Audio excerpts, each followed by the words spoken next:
And I'm also giving thanks to every Mayan soul, intergalactic, galactic, and Gaian, as well as every Pleiadian soul and every reptilian soul.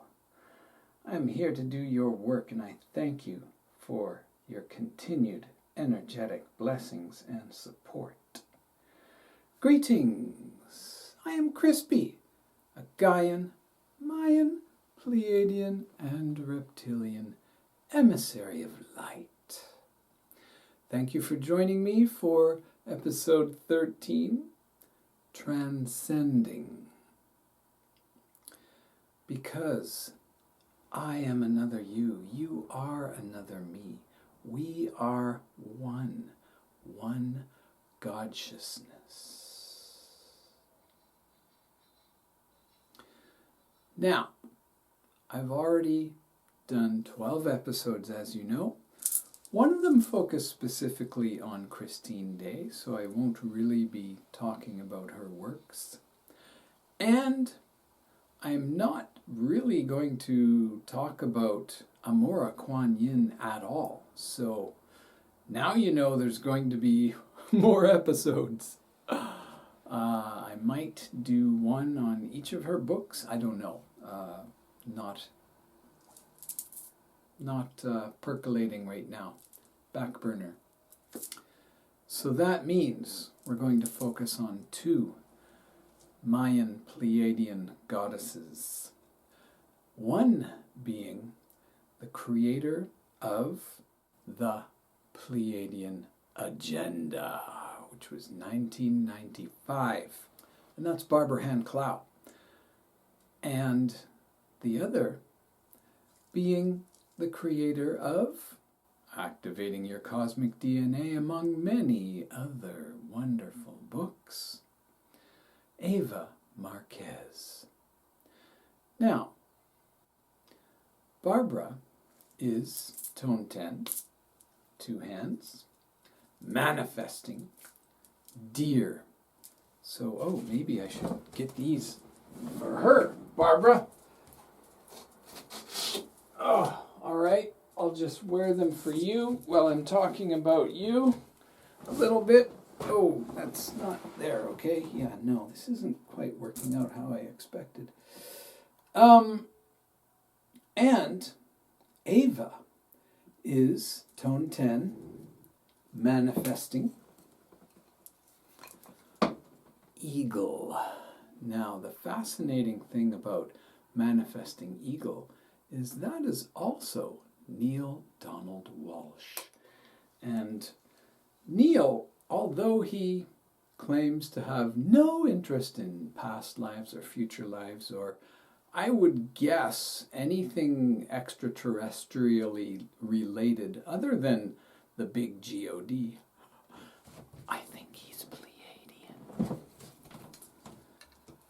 Some of the messages he gave us are so Pleiadian, it's almost hilarious, in my opinion. And, for example, Hitler went to heaven because all humans do, because there's no such thing as hell. Now, he may have put himself through a little bit of a hellish experience after he left the body, as many of us do, even while we're in the body. But there is no judgment coming to us from the Prime Creator, the Spirit, the Source, the Mother, Father, Hunab-Ku, God-sciousness. There is no judgment.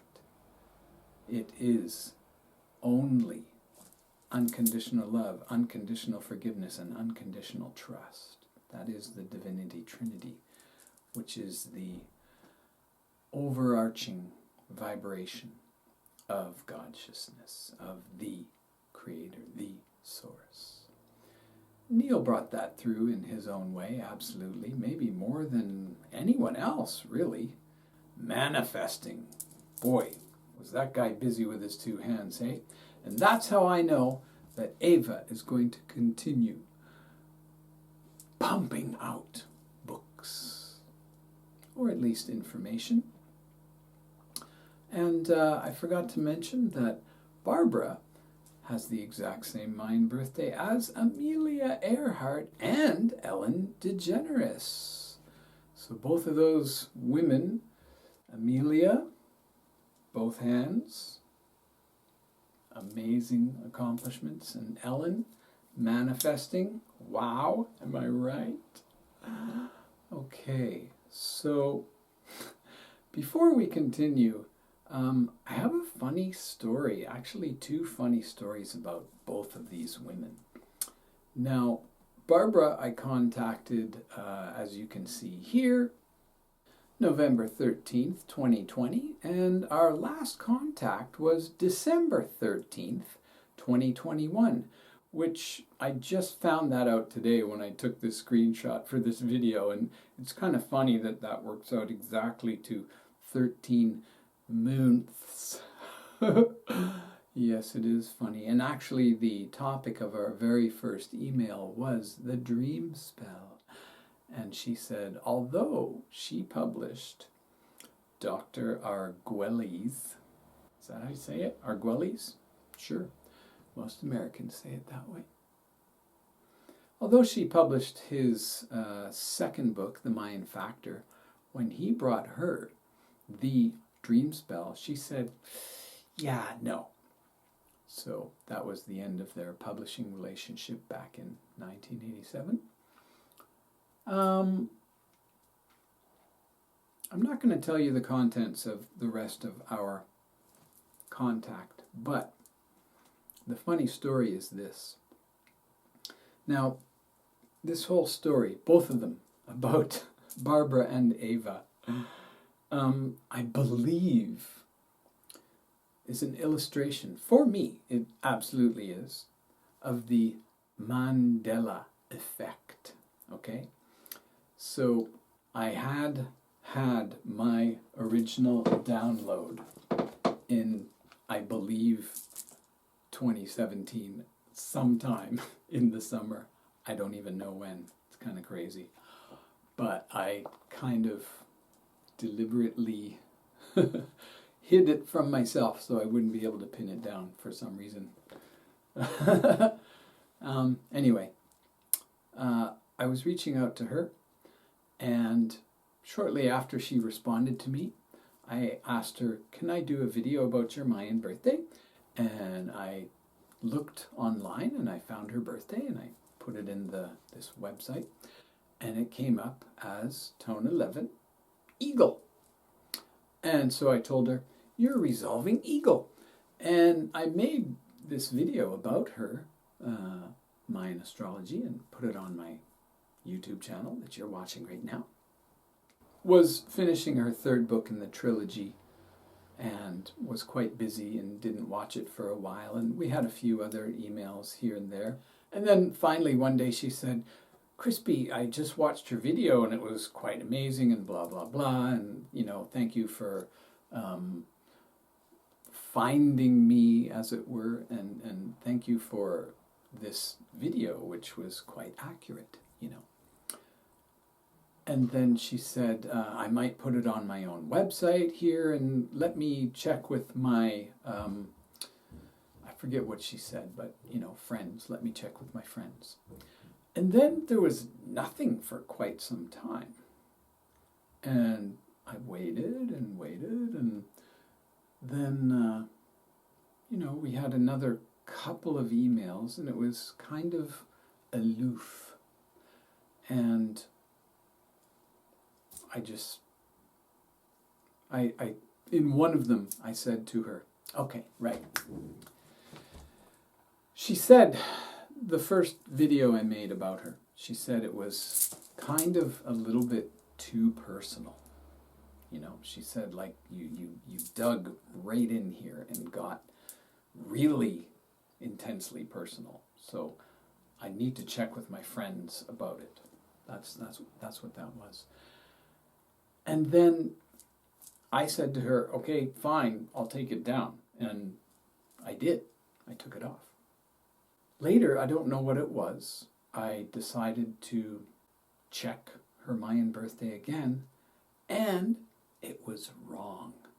So I made that video and put it up and sent it to her, and it was wrong because she is not resolving eagle.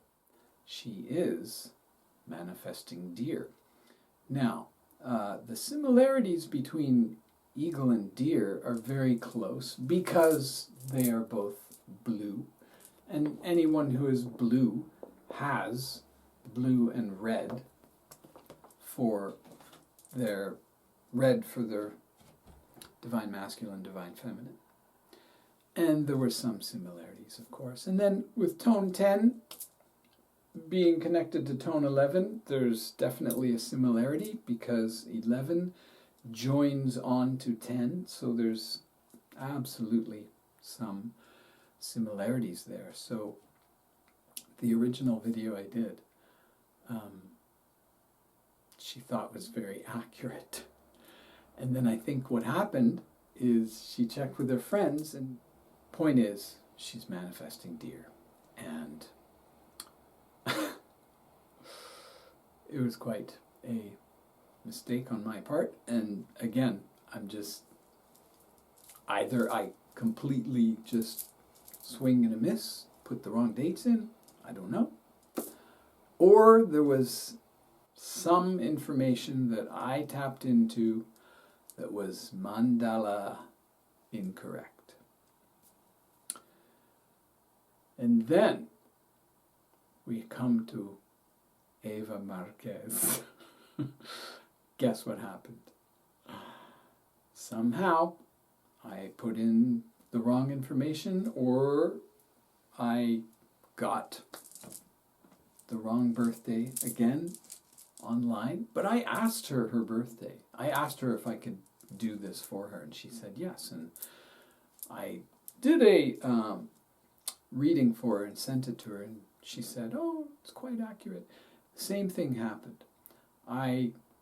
She was a red on when I first came up. She was the sunrise, tone 7.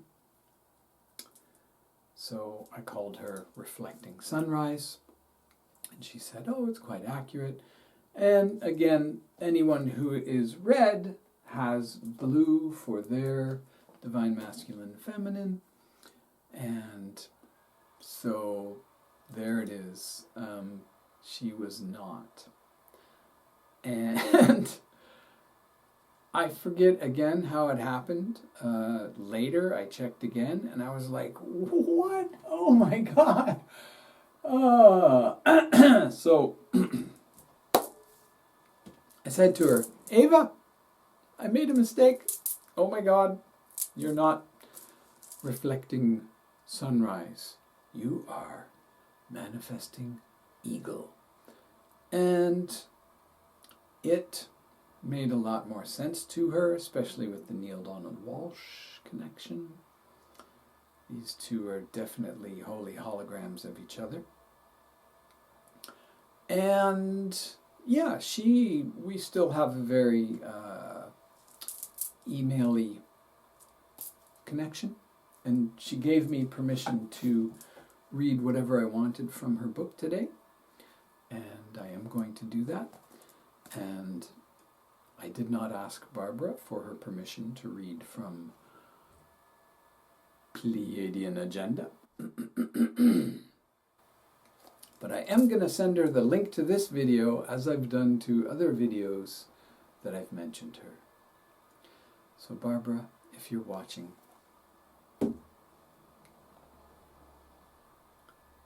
Een Lak'esh Alakim, I am another you. You are another me.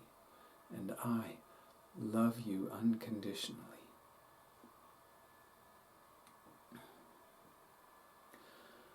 First, I am going to start with Eva's information she brought through in this incredible book, which I highly recommend for you. And I am starting on page 2,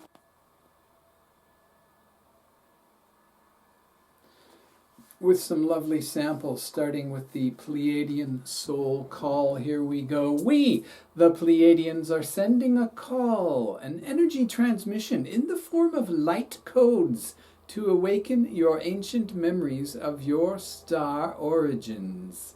The original journey to Earth began with us, the Pleiadians. You may call us ancient aliens. We hold a frequency of unconditional love within. Eventually, we also opened the opportunity for various star nations to join us.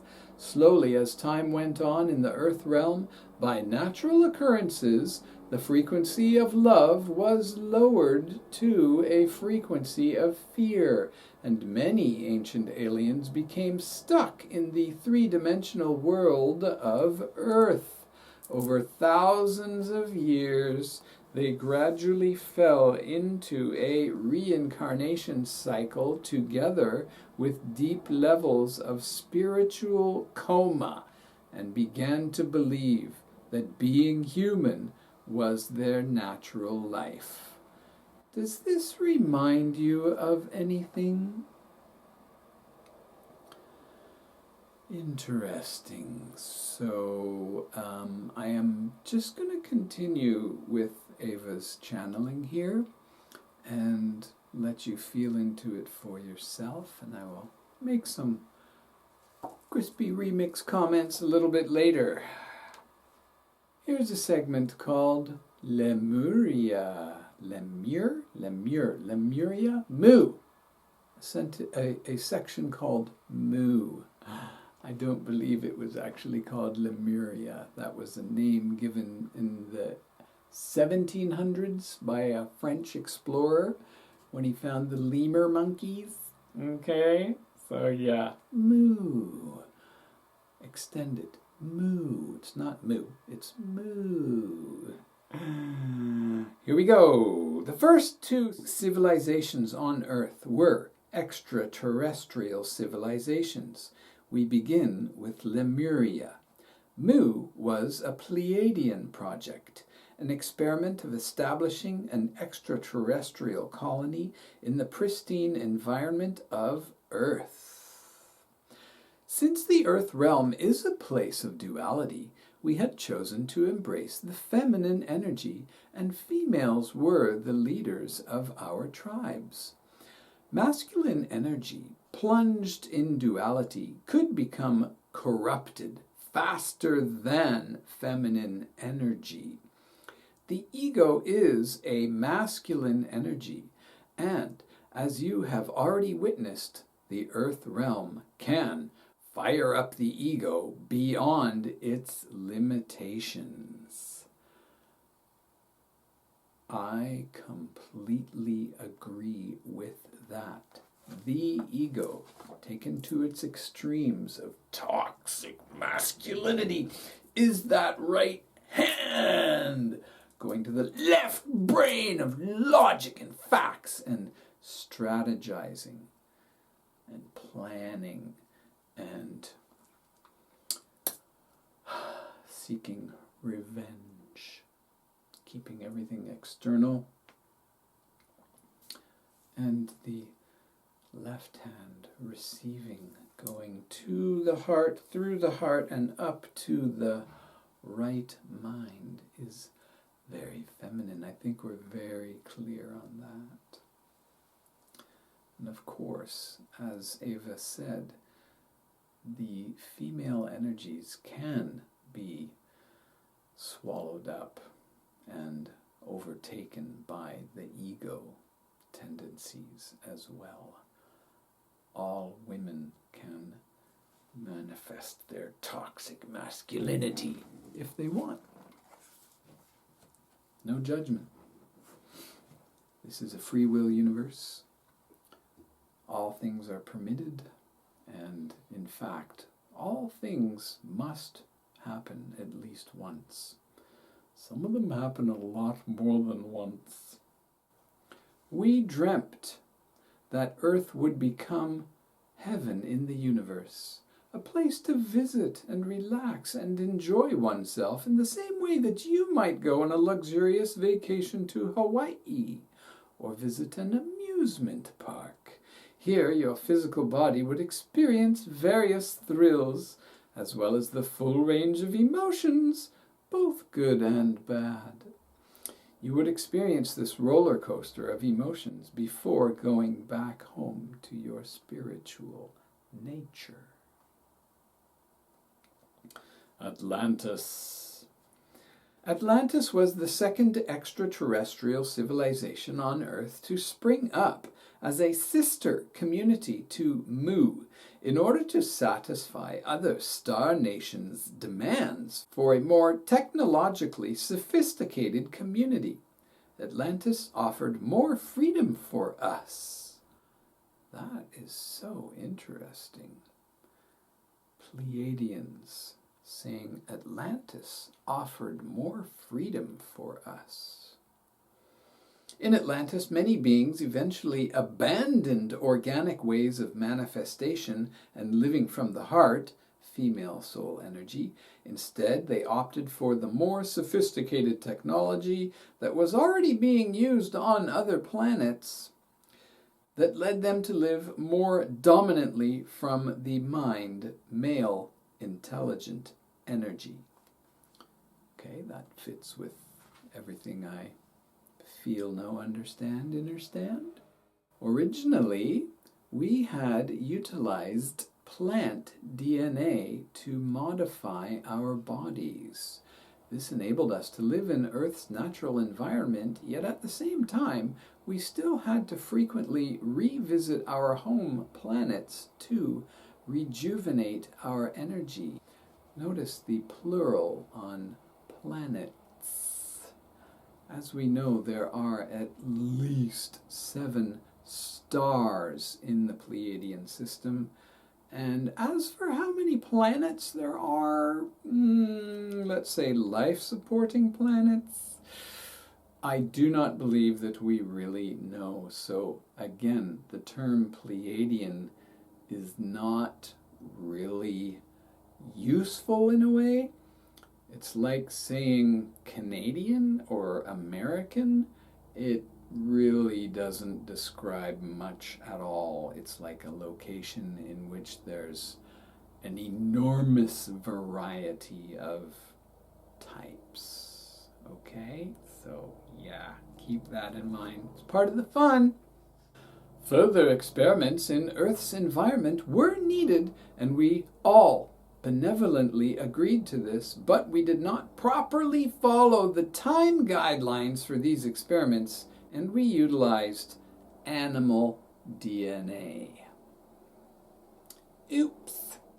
By speeding up God's natural evolution by upgrading animals, merging animal and extraterrestrial DNA, opening them up to 4 and 5D energies without them really understanding who they were or how to utilize all the knowledge and energy, we had unintentionally plunged many innocent souls into mental incapacitation. So if we include what we might call the Bashar information, that the original hominids on the planet, which we now call Sasquatch, they were, without their permission, given extraterrestrial DNA. And it was too much for some of them.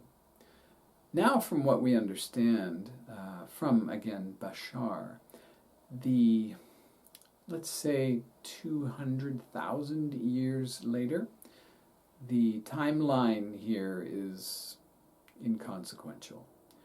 We know that there are multiple timelines.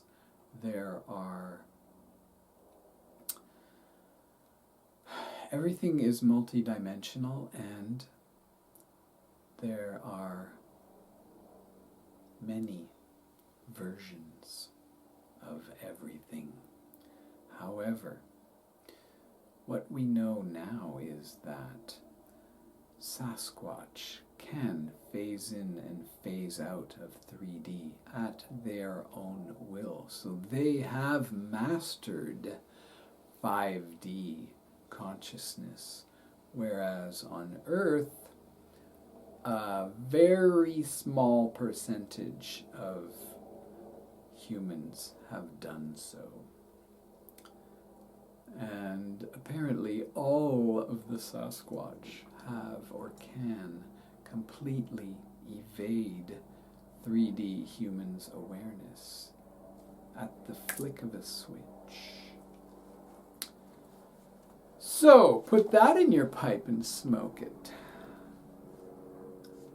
Originally, it was agreed upon that no one would be allowed to alter Earth's evolution, but we all broke that agreement.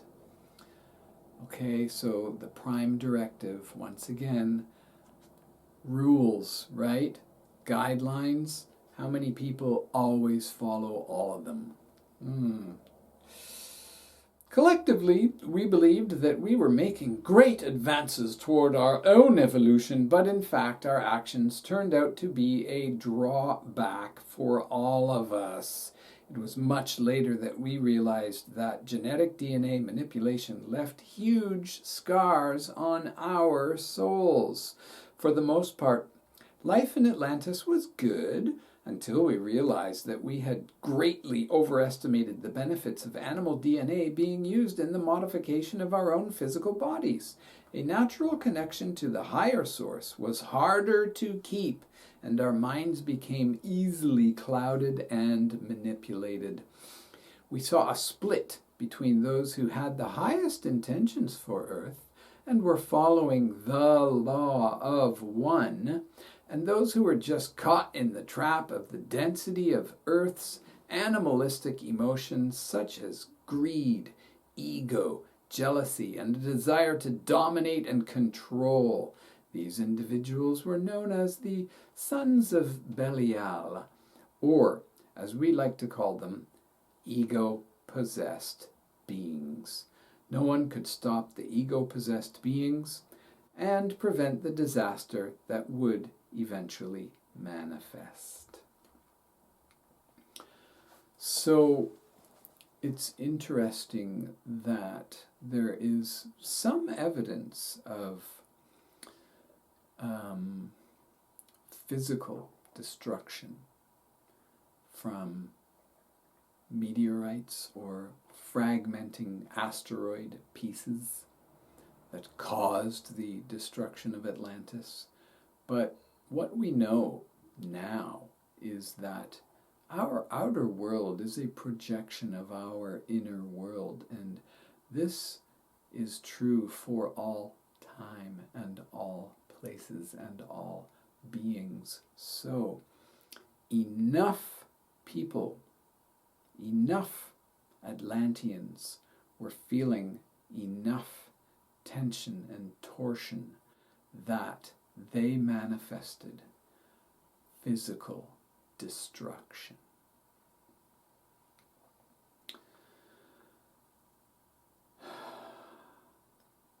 Approximately 13,000 years ago. Half of a Zek-Eb cycle, according to the Mayan calendar, 26,000 tun, not years, as we'll see a little later. A tun is 360 days, 26,000 cycles of 360 days. All right, we'll get more into that later. Next! The 2012 stellar activation cycle opened timelines, your ancient memories, other realities, and access to parallel lives. You can now move consciously between the past, present, and future energies, although you have to be very careful not to get lost. The main purpose of looking into past energy is to heal your soul's PTSD, to release all emotional trauma, and to bring healing to your soul. The healing will enlighten your soul, allowing you to become the writer of your future. And I call it soul cartography. Can't hurt.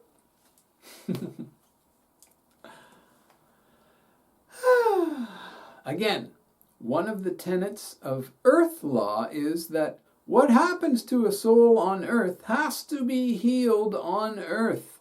If a traumatic event was experienced in the 3D DNA Earth suit body, it has to be healed here on Earth.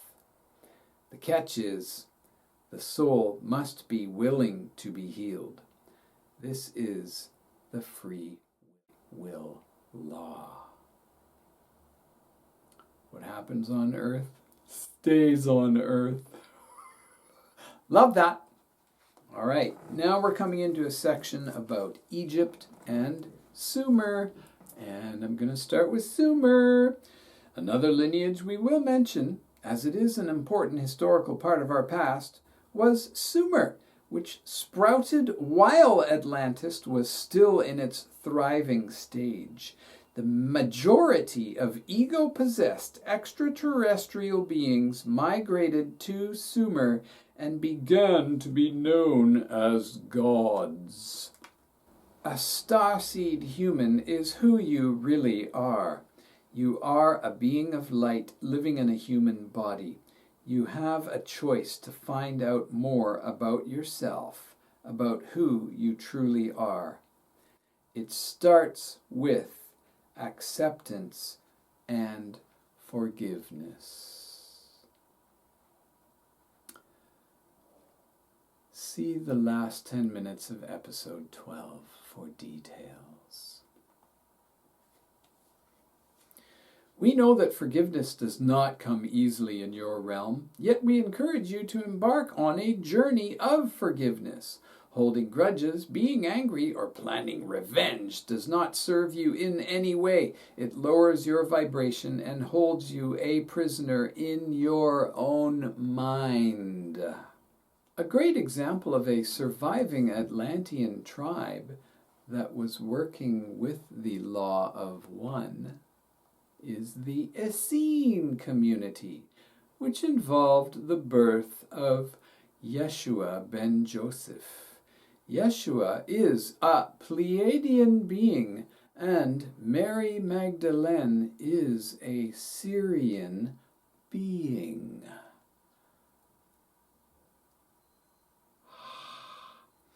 We understand this may upset you and cause a shockwave throughout your whole being.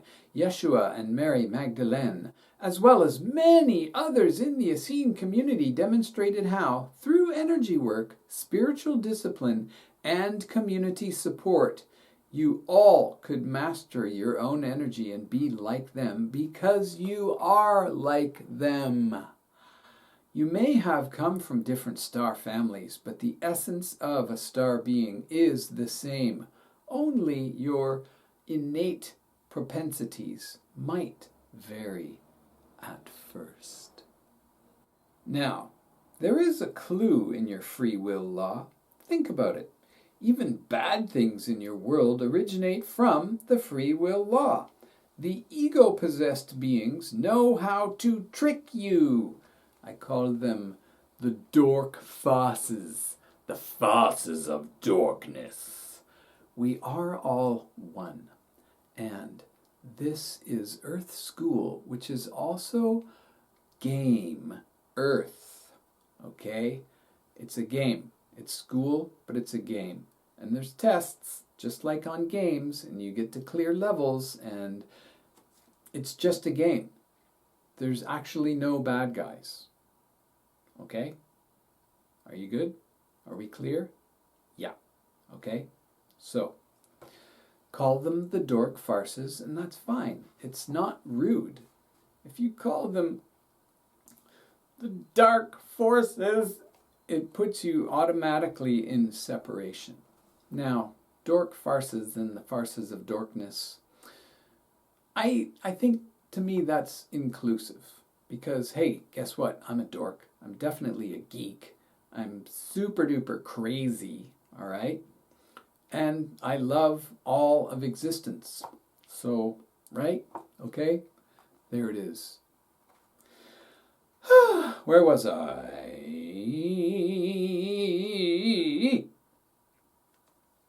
The ego-possessed beings know how to trick you. You can also think of them as the false light, which uses an enormous amount of truth to hook you in, right?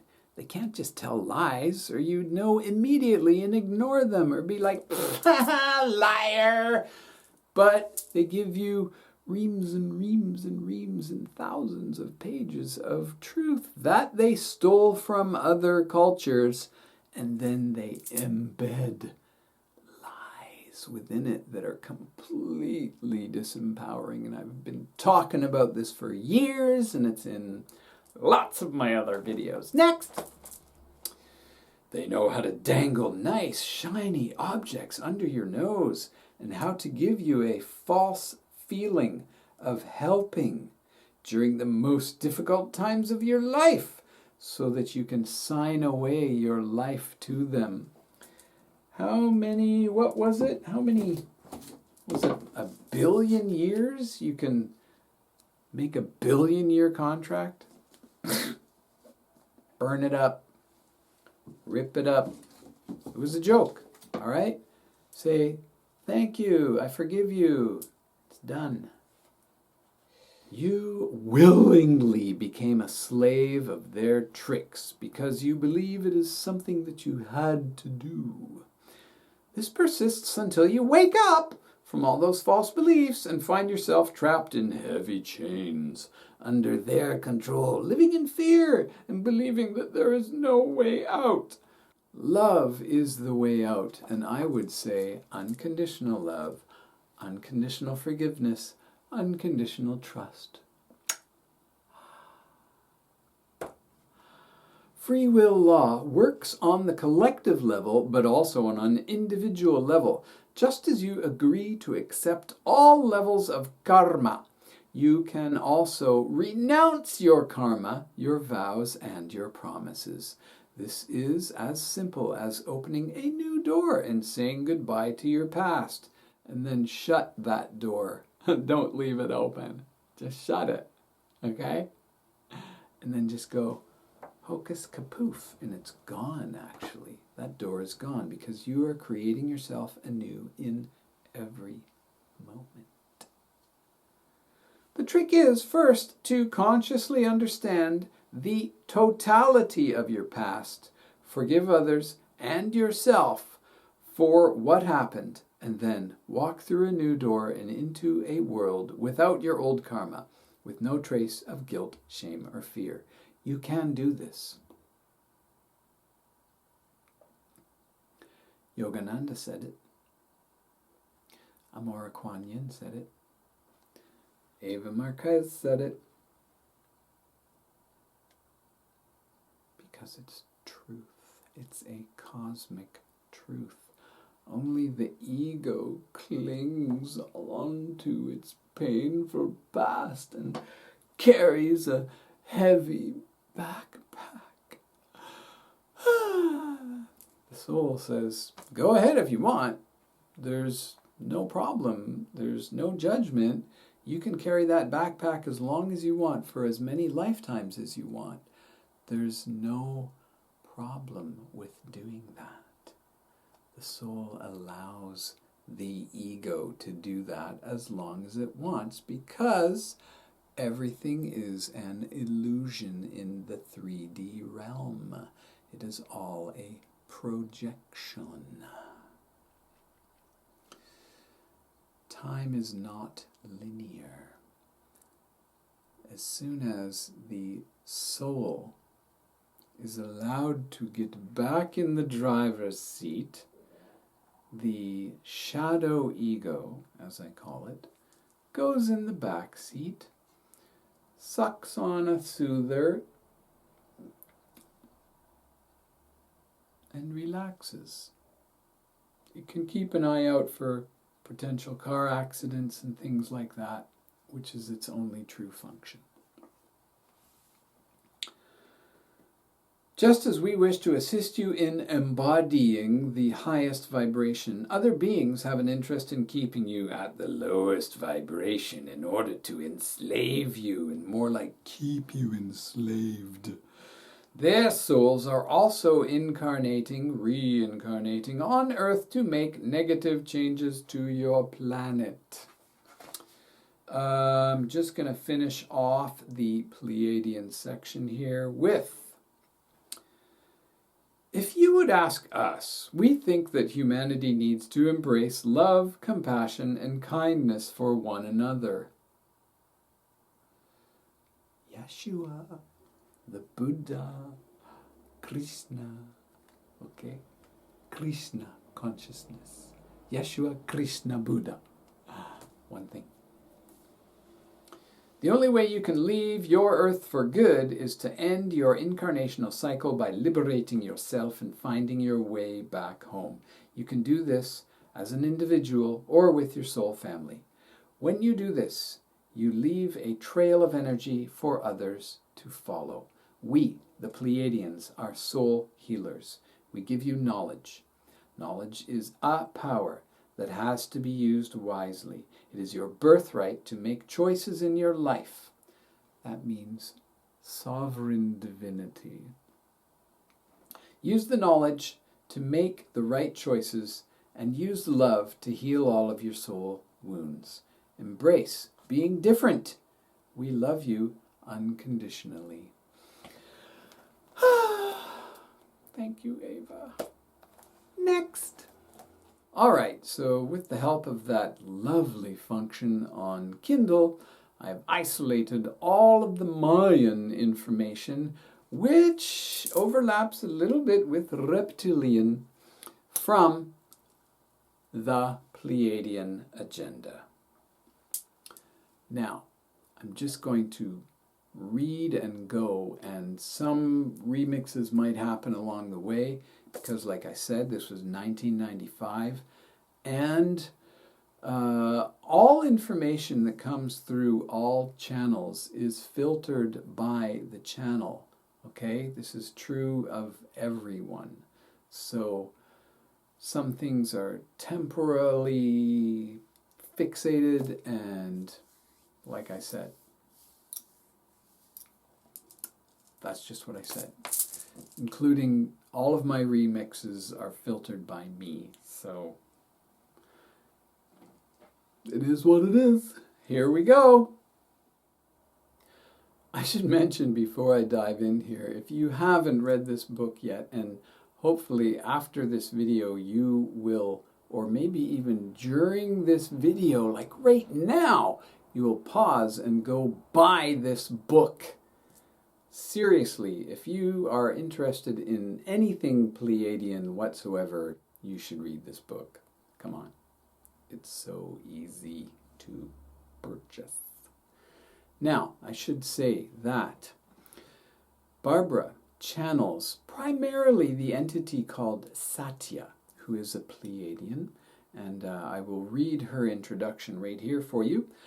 I am Satya, director of a large group of Pleiadians. I am the keeper of the records of Alcyone, the central Pleiadian library, and by developing a direct conduit through herself to you, Barbara Hand Clow has also improved her own communication skills. Therefore, this book offers a wide range of Pleiadian entities and groups who have all a great big agenda about getting certain information to you. The Pleiadian agenda. Now, I should say that Barbara channels at least 5 other beings in this book. One of them is the sun, one the moon, there's some others, and then there is the Tzolk'in itself. She channels that Tzolk'in, which she says is not only a 9th dimensional entity, But much later in this book, she basically says the Tzolk'in is the ninth dimension. It just pops up here when I flip to it. Oh, look, I do have bookmarks there. Way to notice your own bookmarks, Crispy. All right. The ninth dimension emanates out of a black hole in the center of the Milky Way galaxy. According to the P's. Guess who that is? This black hole is the source of time in the ninth dimensional vertical axis from Earth's iron crystal core to the center of the Milky Way. They describe the black hole as a spinning gravitational nucleus that manifests itself in time waves. These waves were detected by the ancient Maya and are the basis of the mysterious Mayan calendar.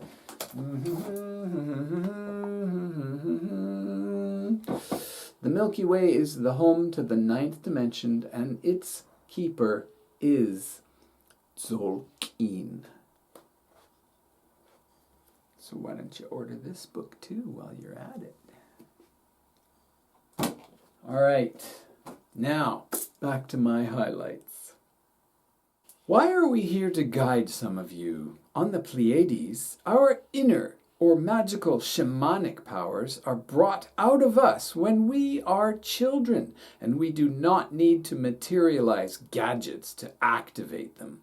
As it once was in all indigenous cultures on Earth, the lives of each one of us are as complex as the individual's body-mind who sits at the controls of Starship Enterprise. However, if you visited us, we would look like a small Mayan village in the Yucatan or Chiapas. So, this is Satya again, whose library is Alcyone, the central sun or brightest sun. And whatever planet, if we went there, the Pleiadians there would resemble the indigenous traditional Maya pre-conquest. In the Pleiades, Earth's age of Aquarius is known to be the age of light of Gaia, the time when the third star out of the Alcyone spiral, Maya, along with the eighth star, your sun, move into the photon band together. To be simple about these concepts for now, this is the time when the Maya return to Earth and catalyze Earth's intelligence for the whole Milky Way galaxy. You already know something is coming because it is all recorded in the Mayan Great Calendar, which is also 26,000 years long, just like the precession cycle and the orbit of your solar system around Alcyone. So we've seen that said so many times that I need to address it now. It's not 26,000 years, it's not 25,000 years, it's not 24,000 years. Let's look at precisely what it is, shall we? Starting from one day, the whole thing starts with one day, called a Qin, and the Tzolk'in is 260 days, which is made up of 13 Qin rolling around inside of 20 Qin, equaling those 260 days, which is the average of human gestation. Now, a Tun is 360 days, so 18 cycles of 20 equals 360, and then the Hab has 5 other days for 365, and the Maya don't count a leap year day, which is why their New Year's Day moves back precession every 4 years. Okay? Great. Next. Now the long count was August 11th, 3114 BCE to December 21st, 2012.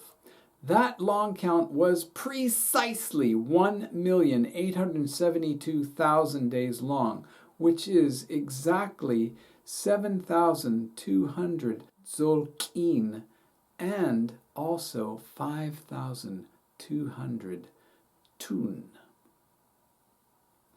Now 1,872,000 along with 7,200 both reduce to 9, a power number for the universe.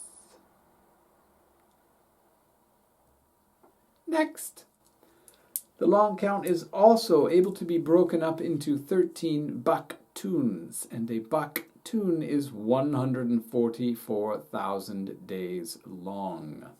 So 13 times 144,000, which also reduces to 9, is 1,872,000. Pretty cool, huh? 5 long counts equals the precession of the equinoxes, which is 5 times 13 baktun, equaling 9,360,000 keen, or days, if you will. 936 reduces to 9, which happens to be 25,643 years plus 310 days, precisely, which is 9,360,000 days. And this whole cycle is called the Zek-Eb cycle, meaning the Pleiadian cycle. Therefore, the Tzolk'in is a fractal of human DNA and the precession of the equinoxes. Thank you, intergalactic Maya and ninth dimensional Tzolk'in. Now back to our story. I, Satya, am bringing this book in through my vehicle, who is an astrologer, because it is incredible that the ancient Maya invented a calendar that ends with this winter solstice sun conjunction. The synchronicities between the precession cycle, the Mayan calendar, and the Alcyone spiral are mind-boggling. Furthermore, according to our libraries, Maya, the third star of my spiral, moves into the photon band with your solar system when Earth enters the age of Aquarius. These Mayan daykeepers have not lost the day count in 5,000 years. Why is this so important to them? I can tell you, because your sun and Maya are part of my system, and the end of the Mayan calendar in 2012 BCE, Alcyone, Maya, and your solar system all merge in the photon band, and this will synchronize you with the galactic center. Then the cosmic party begins. Everybody who is in a body on Earth is hereby invited. My beloved Maya colleagues, who are all astrologer daykeepers, as we Pleiadians are, have always told my vehicle, Barbara Hand Clow, that you humans are lazy. Astrology is simply the logic of the stars, and it is also cosmic Pleiadian and Maya science for recovering the story of your origins. And as you enter the photon band with Maya, an alliance has been forming between the Pleiadians and the Sirians, and this alliance is creating all kinds of new possibilities. Lizards will be great activators of blocks in your consciousness that have formed the net, and reptilian forces will cause you to examine your own inner darkness. If you cannot recognize yourself in the sacrificial dramas of your times, they will recur eternally, and you will eventually have to act out every one of them yourself, both as victim and victimizer. The Maya figured that one out the last time they were on Earth. They built ball courts as eternal shrines to sacrifice, to divert you from totally destroying their codices. The conquistadors were so enamored of these mirrors that they missed a few copies of the real thing. And I have been saying for years that I believe there are many more Mayan codices in the Vatican Library. Time to give them back now, Lizzies. Thank you. The Maya orchestrate timing in various worlds in the Alcyone spiral, and Alcyone holds the records of time. The Maya are keepers of time. Your sun is a keeper of frequency, and Alcyone is keeper of intentions. You all can participate in setting the intention for the next stage of evolution with the Pleiadians by attuning to Mayan timing, raising the vibration in your sun, and mastering the mechanics of dimensionality. Then the cosmic party will have the best entertainment roster. The galactic orchestrators, the Maya, have planned Earth's ascension brilliantly by studying your emotional body density patterns from 3113 BC to the present time. They have figured out what it will take for you to accomplish this next step, clearance of your physical bodies, and they know that you cannot do it without all the powers of your mental bodies. You must know how the process works in time. This is why I always tell my clients their step families. All of us have all 4 bodies, of course. The glyph upon which you were born standing is your primary processing modality. The opposite, as it were, north and south are opposites, but that means complementary and balancing, as are east and west, are the 2 divine feminine and divine masculine guides, and then everyone has the other 2 directions and bodies in their step families, which I will more than happily soul-splain to you. When the vehicle, Barbara Hand Clow, studied with the Mayan daykeeper Hunbat's men, many memories were reawakened. In his monumental work, Los Calendarios Mayas y Hunabku, 17 sacred calendars of the Maya are described, most of which are short-term cycles, and one of the 17 calendars shows a 5D Pleiadian cycle, the sun orbiting around Alcyone in a 26,000-year-long cycle. Not quite. Now, I studied with Hunbats for only 1 8-hour day, but it was very powerful indeed. And he signed my book here. And I don't speak Spanish, but I think it says, "Dear Crispy, I love you," or "I love you more than I love crispy bacon." I'm not sure. Con resparo solar para Cristobal. Yeah, I think that's what it says. And interestingly enough, that was today. Today is pairing seed. And here we are, a few pairing seeds later, 2001, so 23 years later. That's about 28 or 29 Zolkin later from the day I studied with him.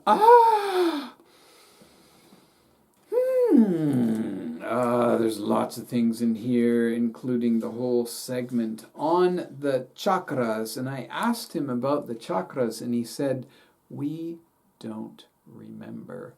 And then, maybe 20 years later, I had this memory come through, which I do feel is a galactic truth.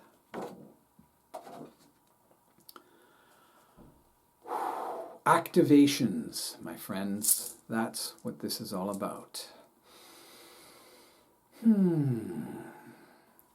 Ooh, chapter 4. The Lizards and the Roman Church. Now is the time to delve into the real truth about your reptilian heritage. The whole last 225 million years of Earth's biological evolution. The reptiles are the carriers of potent biological codes, since they have been living on Earth all the way through the whole cycle. This apotheosis of the galactic cycle is deeply attuned with reptilian cellular intelligence. When we accomplished this leap 104,000 years ago, the Maya also gave us the sacred calendar Tzolk'in. I am honored to report that I was one of the many Pleiadians who worked with Tzolk'in in those days. Crafting a future in your now is a totally new potential, and it is the essence of the critical leap from 1987 to 2012. Now, this book was written in 1995, approximately halfway between those special dates. And she alludes to the harmonic convergence in this next segment. As a result of experiences with harmonic convergence, many people are realizing that the Mayan calendar actually does predict consciousness acceleration. This is the news that's not on the news. The Maya created the Mayan Great Calendar, called the Tzolk'in, to show you how to create a future intention, so you could decide what you want and work for these desires in the present time. People, let me tell you how sacred this gift is. The Maya gave this calendar to our star system, the Pleiades, 104,000 years ago, and our ancient journey with the calendar made us who we are today. Therefore, I have come from your future to help you comprehend what you have been offered. Would any of you deny how much your reality has changed since harmonic convergence? You truly are integrating the fourth dimension very quickly, and you're getting stronger impulses in 4D from the fifth dimension and above. The Maya actually were able, thousands of years ago, to delineate a point in the future. August 16th and 17th, 1987, a key shift point in the calendar, was featured by Tony Shearer in 1971. Really? Thank you for mentioning that, Satya. Tony, where are you, my dear? Yes, this book was the first mention, 1971, of August 16th and 17th, 1987. Tony Shearer chose that date because it is exactly, perfectly aligned with the Tzolk'in. August 16th was right there. Kin 1, day 1, glyph 1. Okay? So, in 1971, Tony Shearer printed that date. He also printed the Tzolk'in for the first time. Very simply, like this. He knew Jose. He told Jose all of this. And Jose took it and twisted it and created a lie. The Dreamspell. He created all wrong dates Everyone has the wrong birthday on the Dreamspell. And maybe more importantly, it skips a day every 4 years saying nobody has a Mayan birthday every February 29th. And then he says, the Gregorian calendar is evil. But the Dreamspell is permanently attached to the Gregorian calendar in 2 places every single year on July 25th, the day out of time, which is completely fake. You can't have a day out of time. That's an abomination. That is like a day out of gravity, a day out of breathing, a day out of existence. And in fact, the Dreamspell, or 13 moon, whatever they call themselves now, call this day Zero Hunab Ku Day. And the Hunab Ku is God-sciousness, the prime creator, the one and only giver of movement and measure, the great central sun and black hole at the epicenter of the omniverse, the maker and modeler of all things physical and non-physical, heart of earth, heart of sky, heart of humanity, Hunab Ku. And their little game says every February 29th is Zero Hunab Ku Day. Nothing exists. Ha ha ha.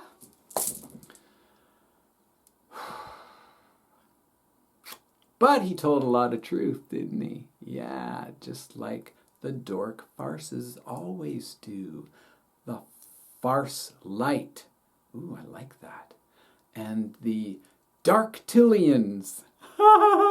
Because you know what? Reptilians, there's maybe 50-50, I don't even know, right? There's lots of benevolent, loving reptilians. I'm one of them! I have other DNA going on in there too, but every single human being, except for the truly indigenous to other star systems, Maya, and any other human culture that came in, are reptilian. We all have reptilian DNA. Watch episode 12 for more deets. As we know, the Tzolk'in, which could very well be the 9th dimension entity, which is controlling time, as it were, or at least the perception of it. And this Tzolk'in is based on DNA. And if you believe that to be true, which it is unequivocally true, then how can you cut one day out of this every 4 years? That creates a cutting of your spiritual DNA. You cannot deny that. It is a cosmic truth. Additionally, it creates fake chronicity, because when you check any 2 people who were born on either side of at least one February 29th, it destroys synchronicity. If you find out your father has your same galactic signature, no, he doesn't. It's fake. You cannot use it. It is a joke. The Dreamspell is a cosmic joke designed to hook the ego, the toxic male ego that is dependent on the other and conflict and war and Skywalkers, which means daddy trauma, which means unforgiveness. That's what it represents. So, if you didn't know that before, now you do. You can't unknow it. Okay? So just forgive it. Just accept that you were fooled for a while, as was I. There's my Dreamspell birthday. All right? I got this tattoo, well, the inside part, all these extra delicious additions are very recent. The inside part read Cosmic Skywalker, which I thought was immediately bullshit, but all the people around me who already knew about it, they're like, oh my god, you're Ben 13, you're the triple 13. So I was like, okay, cool, whatever, Skywalker, that's so weird, why is it in there? And then I found out about one Tzolk'in later that it was fake. In February of 1999, I figured out it was fake. So yeah, 25 years I've been... and it's fine. I, personally, have unconditional love and unconditional forgiveness for Jose Arguelles. I have had 2 people do Akashic record readings on me, and I am clear with him. There is no karmic connection between us. He helped a lot, and he's still helping, okay? So I'm popping the bubble, because I'm Ben 13, and I'm saying, oh. Unconditional love, unconditional forgiveness, unconditional trust. Earth School, the game of life. All right, this is a game. Let's listen to some more stories, shall we? August 16th to 17th, 1987 was featured by Tony Shearer in 1971 and by Jose Arguelles in 1987. This key point triggered massive planetary celebrations, which Jose Arguelles named harmonic convergence. We Pleiadians prefer harmonic emergence. And I am telling you, it is actually galactic emergence. Now, the modern groups that are running the harmonic convergence reconvergences are deeply hooked into that dream of cosmic joke proportions. So, yeah. There's only one Tzolk'in. It is a ratio of 13 to 20. The Dreamspell is a ratio of 12.99992 to 19.99993. Ignore. And then Barbara says, remember back to harmonic convergence. During the event, very few people understood what it was. He could have said, just imagine what this world would be like right now if there was no Dreamspell, and if he said harmonic convergence and December 21st, 2012 is all about this. And it's all about the precession, and it's all about DNA, and it's all about the evolution of consciousness. Well,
well, he put a big monkey wrench in things for quite some time.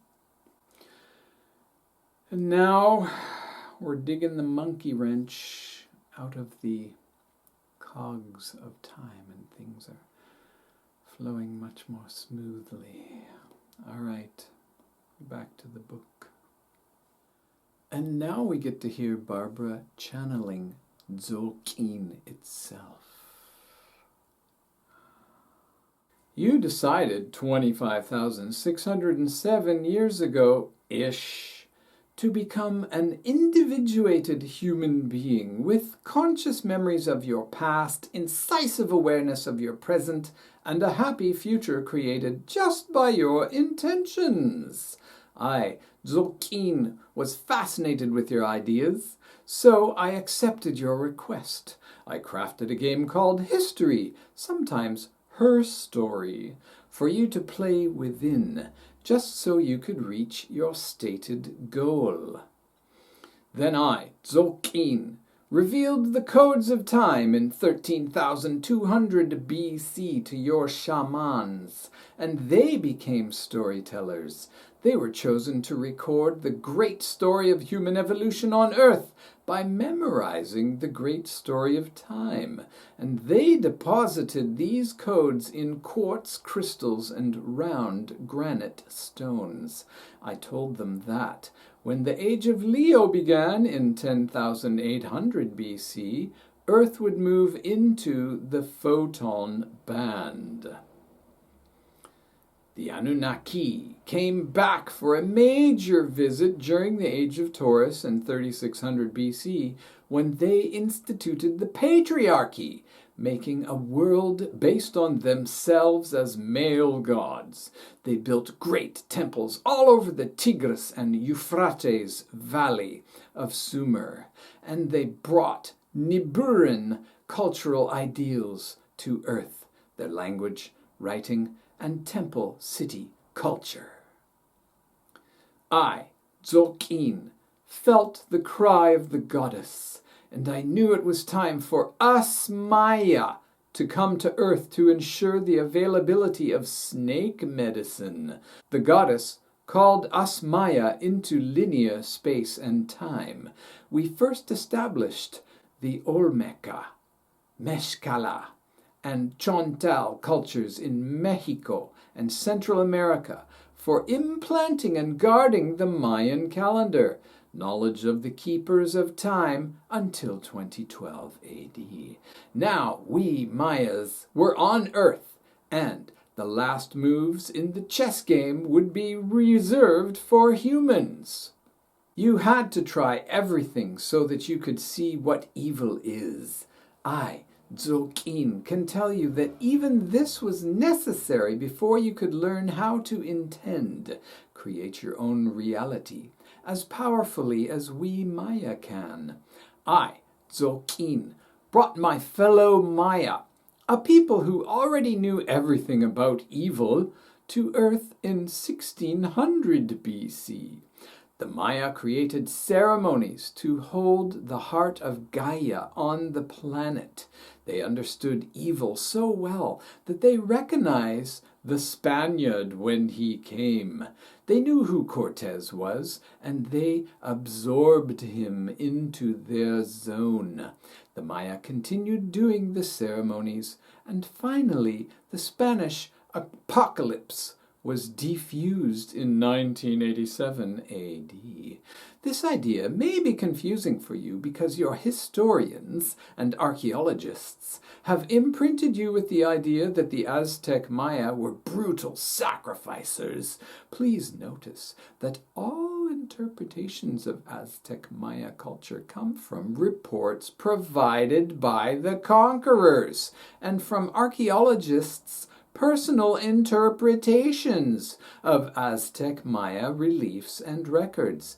I, Tzolk'in, would like you to know that the ancient Maya created many mystery plays about evil actions, which they recorded in stone and codices to teach their people what to never do on Earth. This Maya culture I brought to Earth is centered in the woman and the home. It activates by following the sun, and it has protected the secret knowledge of the keepers of time. The Mayan calendar has the potential of attracting you into creating an illuminated world. The Maya so understood the galactic mind that, to them, the suffering in the world was like a 4D bad dream as they lived out the cycle. The Olmec culture thrived in the ceremonies, and many other new branches of Maya were born and thrived. Meanwhile, the Maya were so multidimensional that they never forgot how to leave the planet when 3D became too much to handle. Poof! Off they went, and you still haven't figured that out. Ask them. They will smile and tell you where they went. Next, I impulsed my people to build a great temple complex of Teotihuacan in 200 BC over the top of an ancient temple site. I, Tzolk'in, knew that the age of Pisces was about to begin, an age when humans would process their deepest feelings for 2,000 years after 24,000 years of evolution. Then, a ninth-dimensional human in incarnational form, a fully human Maya, would have to be calibrated into Earth to hold the field in his body during 0 point, meaning the year 0. This had never happened before in the third dimension, and even I, Tzolk'in, was amazed by such an idea. Therefore, Yeshua was brought into the planet at Teotihuacan, as he was born in a physical body in Palestine. His light body, Ka, was implanted at Teotihuacan, where many stellar representatives could work with him as he wove all 9 dimensions into the planetary field. Yeshua actually came into each of the 9 dimensions of Earth. His implantation in Mexico was his 8th dimensional form, his form that works with galactic structures. Teotihuacan has many different kinds of temples: Pyramid of the Sun, Temple of the Moon, Temple of the Quetzal Butterfly, Temple of the Plumed Shell, that all hold all 9 dimensions in form. I, Tzolk'in, will tell you where Yeshua came from. He came from the galactic center, and that is why we built his temple at Teotihuacan. He appeared all over the planet at 0 point, the same way our calendar is appearing all over your planet now. My people, the Maya and the Aztec, allowed the Spanish to create every imaginable horror and abuse. The Maya knew you humans by your Inquisition, which made it obvious you did not understand Yeshua. All right, so if I haven't convinced you to buy this book yet, fine. Now I'm going to read the last few paragraphs, then a brief discussion. From 2001 to 2010, you will rebuild your world, and you will put nothing in it that is evil. You will know beyond a shadow of a doubt exactly what evil is. From 2010 to the end of 2012, you will prepare yourselves for the cosmic party by undergoing purification ceremonies. The ceremonies for the equinoxes and solstices will be global, and you will work in groups to decide together every single thing that is never to be created on the surface of your planet again. And then, at winter solstice 2012 AD, you will be ready to work with Gaia to set the intentions for your world for the next 26,000 years, while you are attending the cosmic party for the age of light. Period, period, period. Now, as you can see, those predictions did not come true. Now, I understand the whole concept of the placebo effect, and the law of attraction and all of its associated laws. And I understand the importance of planting seeds for the future.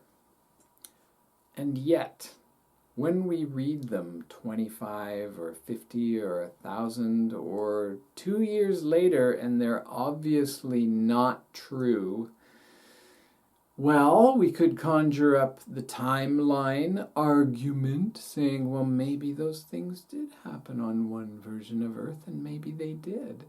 And maybe we will reconverge with our galactic convergence with that aspect of 5D Earth, perhaps. There are many possibilities. And I believe nothing in any of these books to be perfectly, exactly true. I believe it all to be stories and potentially true, all of it, and all of it potentially false. We are living in a hologram. We are creating reality. Each and every single one of us is creating a version of reality. Sometimes those versions converge. And those can be very powerful times. As I've stated countless times, 2012 was hijacked by the dork farces because it got too much attention.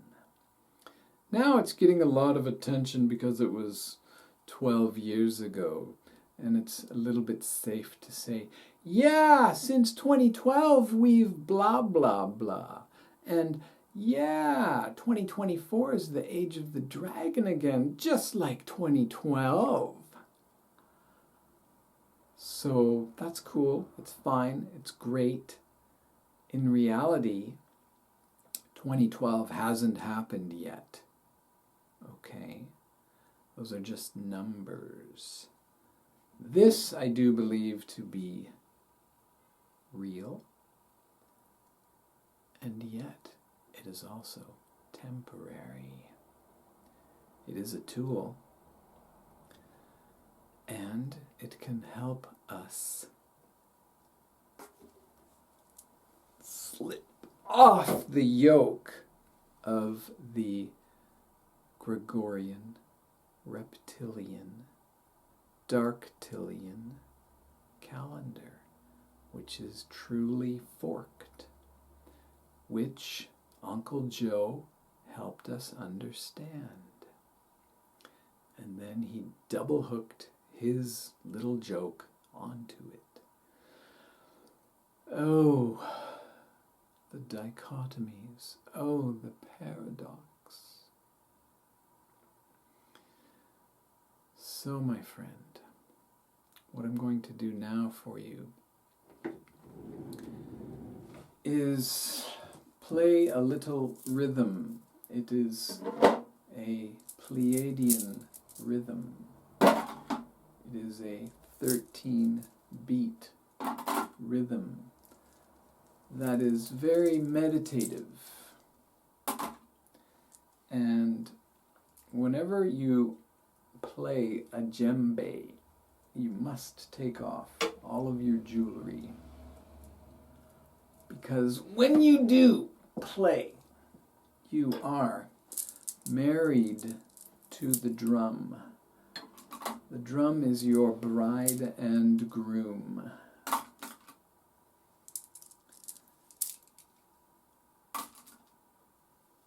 You can have no other when you are playing. I just want to show you my beautiful little drum over here, upon which now all of my bracelets, oh, and my rings, yes, there they are. Both of these are moonstone, by the way. So cool. All right, so here we go.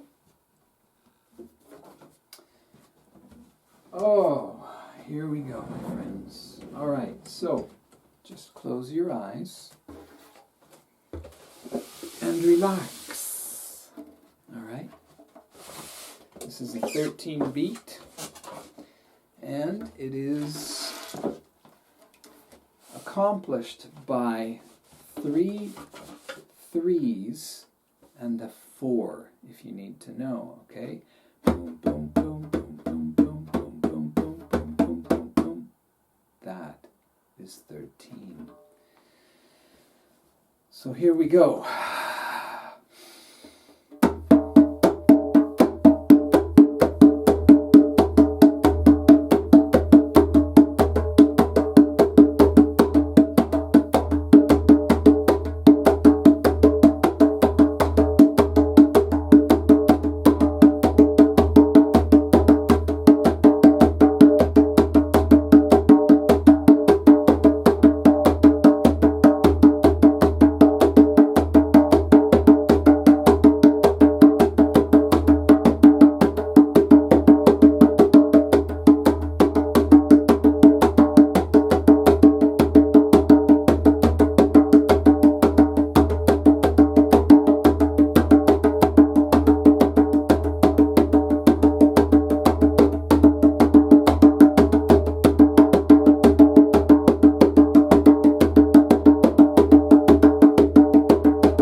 Crispy out.